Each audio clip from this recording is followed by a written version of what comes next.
Welcome to Beyond the Boardroom with Ben Bobo, a well-known entrepreneur and trailblazer who has led startup organizations for more than 15 years. Beyond the Boardroom is the only streaming video show in Orange County that interviews thought leaders from all different industries and cultures about life lessons they wish they'd learned earlier in life, covering topics that weave together the fabric of life and career, bringing you recipes for success, shared pearls of wisdom, and key life lessons for business and personal growth. Now here is your host, Ben Bobo. Welcome to Beyond the Boardroom. We're coming to you from Newport Beach, California. We're in the second part of our series with Bill Carpou, the CEO of OCTANE. We had a great first series part, and we really covered a lot of material, Bill, so welcome back. OCTANE was created in 2002. And if you could talk to us about the evolution over the years, because that's a long time to have sort of this energizer of the ecosystem, 2002, to have that vision. I guess first question would be, where did the sort of vision start to even start at OCTANE? And then talk us through some of that progression over the years. So the vision came in 2002 by key leadership of some of the organizations locally here in Orange County. And so we view that as the creation stage. And we then moved to more of a formation stage and set up the conferences and introduced Launchpad as an accelerator. And Gary Augusta and Matthew Janusidis led the organizations through both of those phases.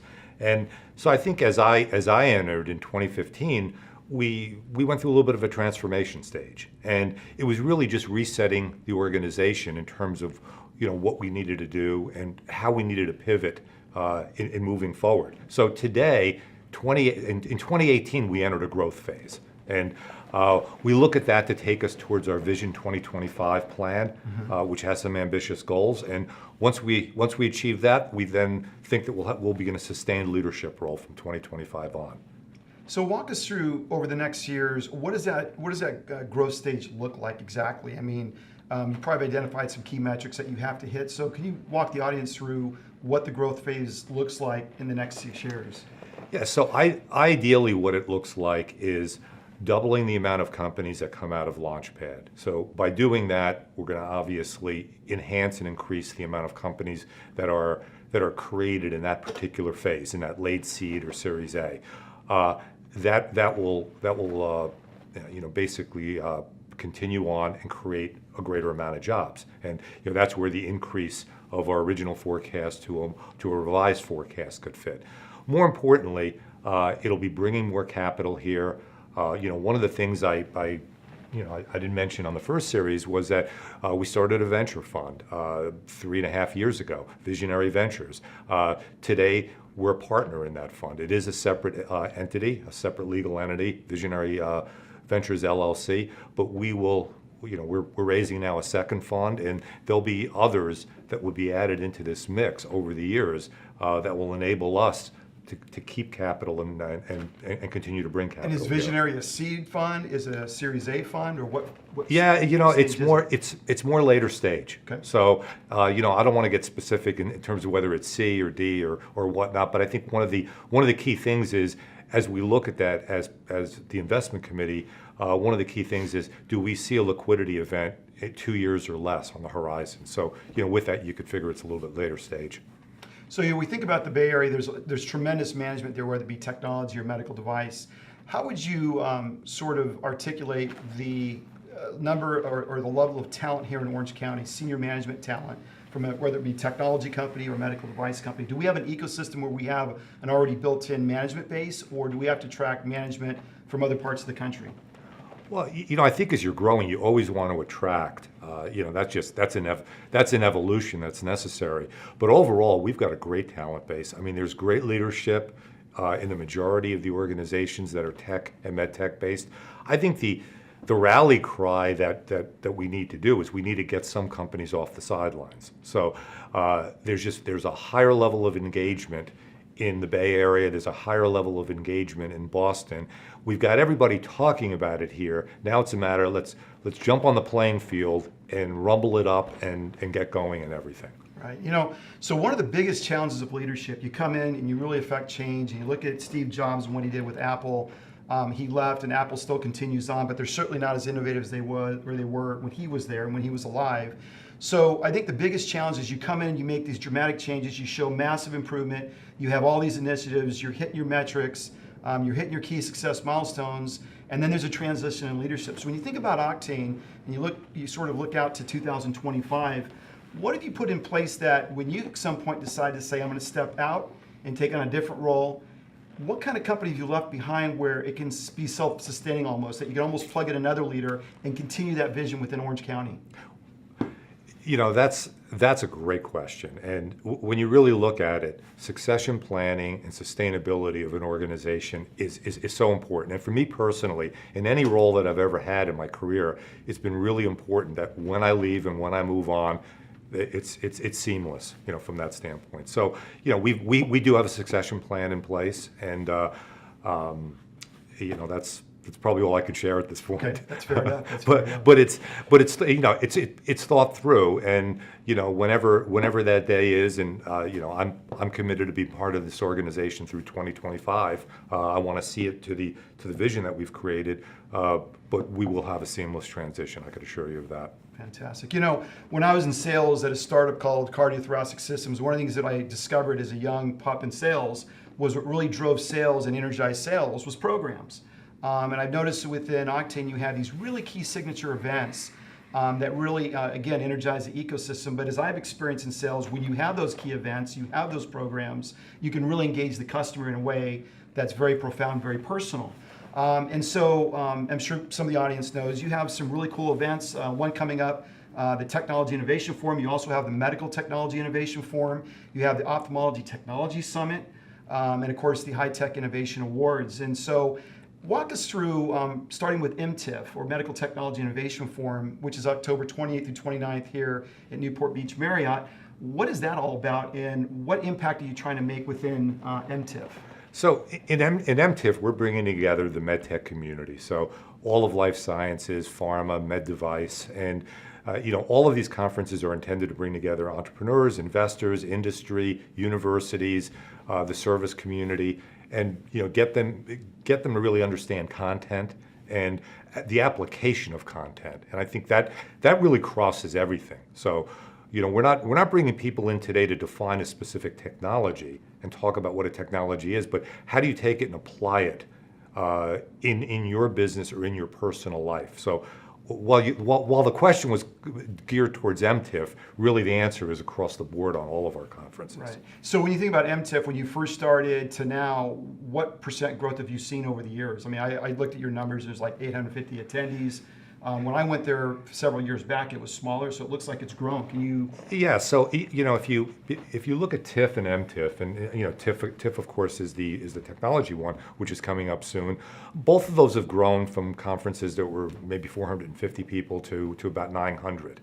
The ophthalmology summit, which we're having at the end of June this year, right next door here at the Island Hotel, was less than 100 people 4 years ago actually, and you know, now we have over 400 people. And when you sat in the back of the room last year and saw that you had the chairman and CEO of Johnson & Johnson and Allergan and Alcon and the top investors in the country in ophthalmic innovation and the top physicians, you go, wow, we really created something special here. Right. And you know, as far as our tech conference, I mean, that is coming up, so I'd like to maybe just talk a little bit more in detail on that. And I've got a couple of notes here.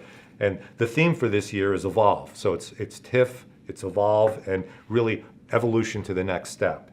And so what you'll see inside any of the conferences that we have is we're going to start with a focus on innovation, and we're really going to talk about the ecosystem, not necessarily OCTANE. It's everything that's going on out here. SAP will be present. I mean, they'll be talking about the evolution of data. We've got a one-on-one interview with Jim Mazzo, our chairman, and Gene Sykes, who's the managing director of global M&A for Goldman Sachs. We have a women in tech, and the theme is advancing entrepreneurs, entrepreneurship and investment.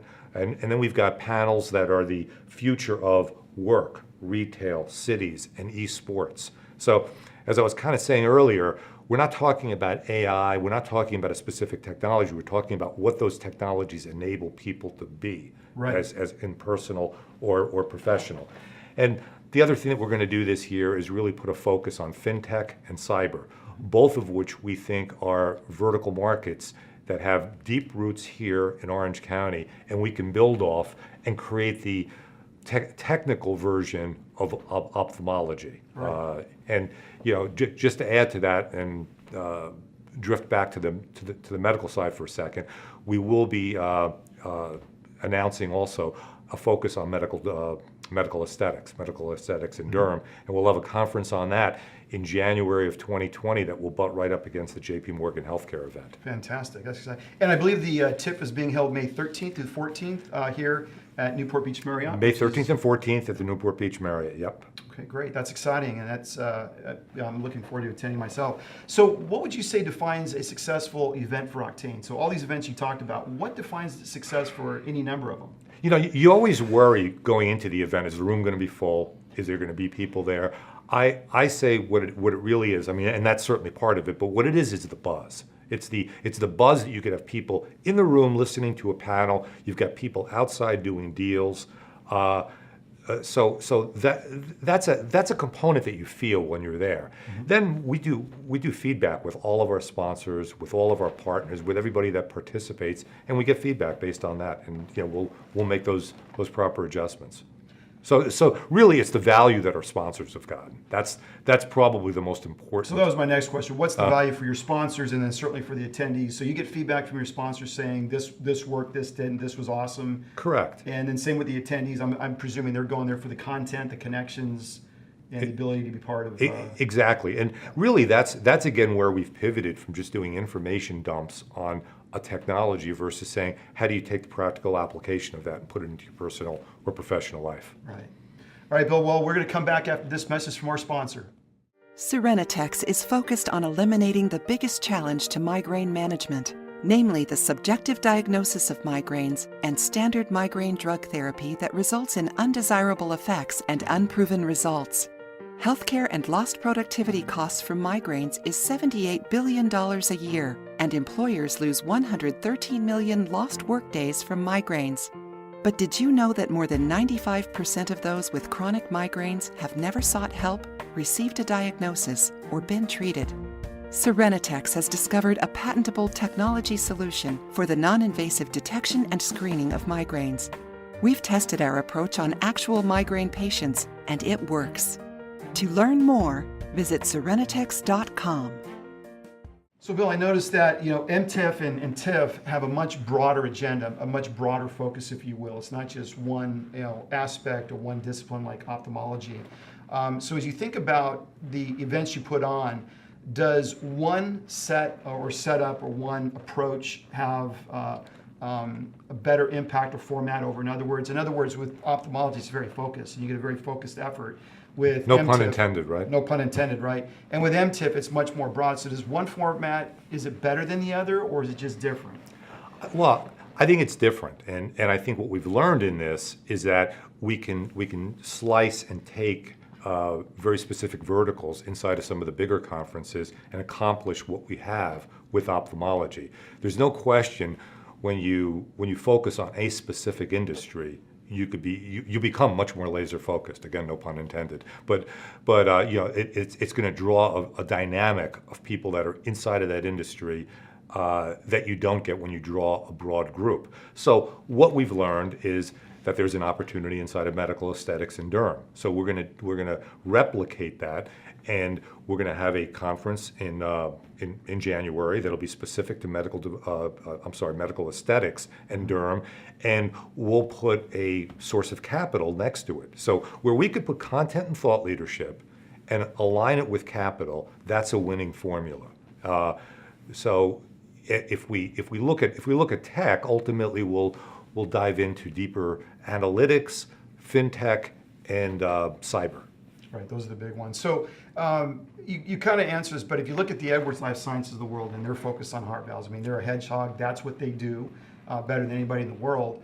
How do you take those specialties and start to develop that ecosystem then? Or you mentioned fintech, but how do you take that and really make the ecosystem very vibrant?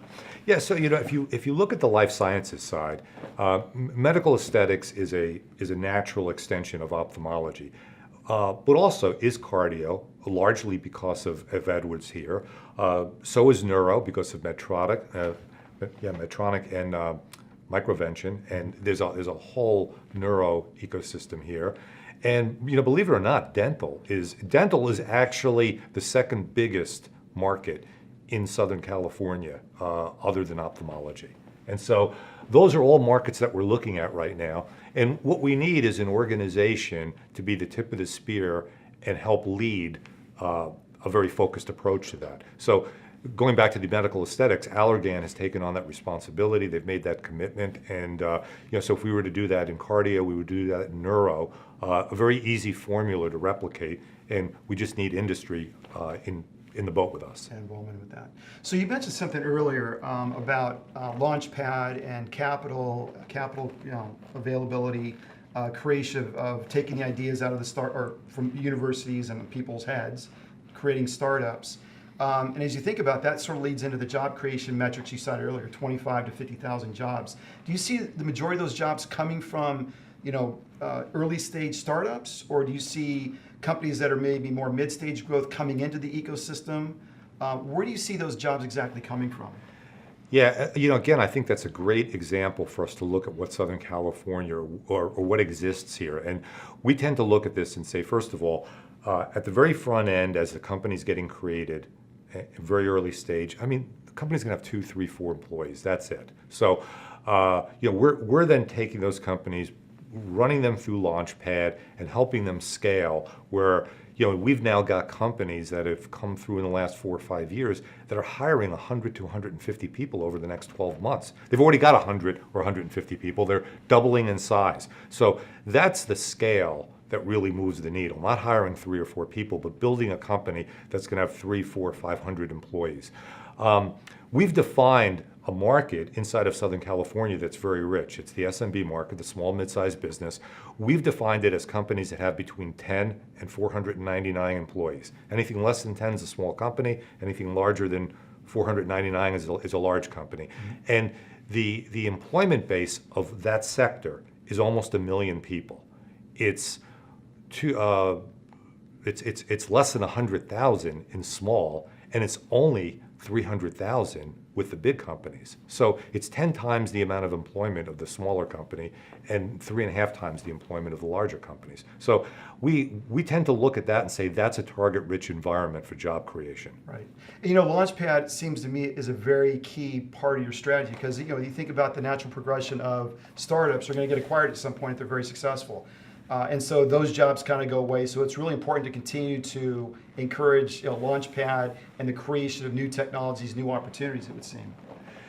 Yeah, so Launchpad's an engine that connects a lot of the ecosystem. It connects into the universities, it connects into the incubators, and then as companies come through, it introduces them to the sources of capital, the sources of growth, and the sources of scale. So I agree. It's a connector, and it's a nexus of moving organizations through the process. Explain to the audience exactly what is Launchpad. What does that look like? So it's a relatively rich environment in terms of access to expertise, mentorship, and advisors. It is currently, and the intention is always to keep it as a pro bono. So we provide those services at no charge, and really what we're doing is help companies prepare for an institutional round of funding. It's generally around a 16-week program, but unlike other accelerators, we don't have a cohort. It doesn't start on a specific day, and there's 5 or 6 other companies. We work with about 40 companies a year. Last year, 2018, we worked with 42. And if you were to look at a 16-week calendar, you'd find companies in week 1, week 3, week 8, week 15. And so it's a process of moving them through, helping them improve their presentation skills for capital funding, and then putting them in front of sources of capital, which then the company, hopefully, as they come out, moves on to our growth services platform, where we introduce sources of capital and operational sources to help them grow. I think you mentioned that the companies that go through Launchpad, when they go to TIFF, roughly 85% find capital. Roughly. Yeah, so actually 86% of the companies that come through Launchpad raise capital within 18 months. What we're doing right now is, and it's kind of interesting, is we're looking back over the last 5 years on the 8 companies. So the 8 best technology companies present at TIFF. The 8 best medical companies present at MTIF. So that's 16 out of the 40. The others are all good, but these were absolutely the best. And so what we're doing is we're going to put some analytics together and look at each of those 8 companies in each of those 8 buckets, or each of those buckets between TIFF and MTIF, and what they've raised and what they've gone and what they're valued at today, and to show some type of return if you were to invest in the portfolio, the basket portfolio of each of the events that we've had. Right. I think that'll be an interesting look at it. Absolutely. So we're doing some of that work today. So Bill, let's transition a little bit as we near the end here. With all your experience, what do you want to be remembered for? Wow. I think professionally, be remembered for building great teams and always delivering on the promises the organization makes. I think personally, being a lifelong partner to my wife, daughter, grandson, son-in-law, friends, and perhaps the best would be for my professional team to re-elect me, my wife to remarry me, my daughter and grandson to have been inspired by me, and my friends to choose me again. I mean, as corny as that may sound, I think that's how I want to be remembered. But it's heartfelt. It's heartfelt, yeah. That's powerful. Thank you. If you were to give one piece of advice to a newborn child, what would it be? Well, I've got a 3-year-old grandson, and I could tell you that he probably wouldn't listen to anything I told him right now. But I go back. I just think the most important thing is learn to communicate. And I know we talked about this on another series, but really learning to communicate face to face, and being transparent. But I think anybody early on, just dream big. Your life is an open canvas. Paint whatever picture you want to. Paint whatever picture. Is there anything you want to tell the audience that we haven't covered? Well, come to our events. Get involved and engaged with OCTANE. I mean, it's easy for you to do that. OCTANEOC.org. I mean, it's our website. It's new and improved. It pretty much covers everything we do. But get engaged with the community. Whether it's with OCTANE or another organization, be a player. Thanks, Bill, for that. I got to say, just as a plug for Bill, he's one of the most approachable CEOs that I've come across. I think he has his heart in the right place to really impact Orange County and beyond. So, Bill, thanks for your perspectives on OCTANE OC and what you're trying to do with the OC ecosystem. That's it from Beyond the Boardroom. Award provided by John Barbados. Go down there to South Coast Plaza. Go ask for Siam. He hooked me up with his Game of Thrones jacket, so it's pretty cool. And until next time, remember, becoming is better than being. When we founded Stradling in 1975, we made a commitment to helping our clients to succeed and create opportunities for business growth throughout California and beyond. Our people share cutting-edge focus in guiding the critical transactions and disputes of our clients. And we've developed a deep bench of contacts and resources to get the job done. As trusted advisors to technology, life science, software, and medical device companies, we've invested in building our expertise, developing the best of legal talent, and the readiness to serve the business community.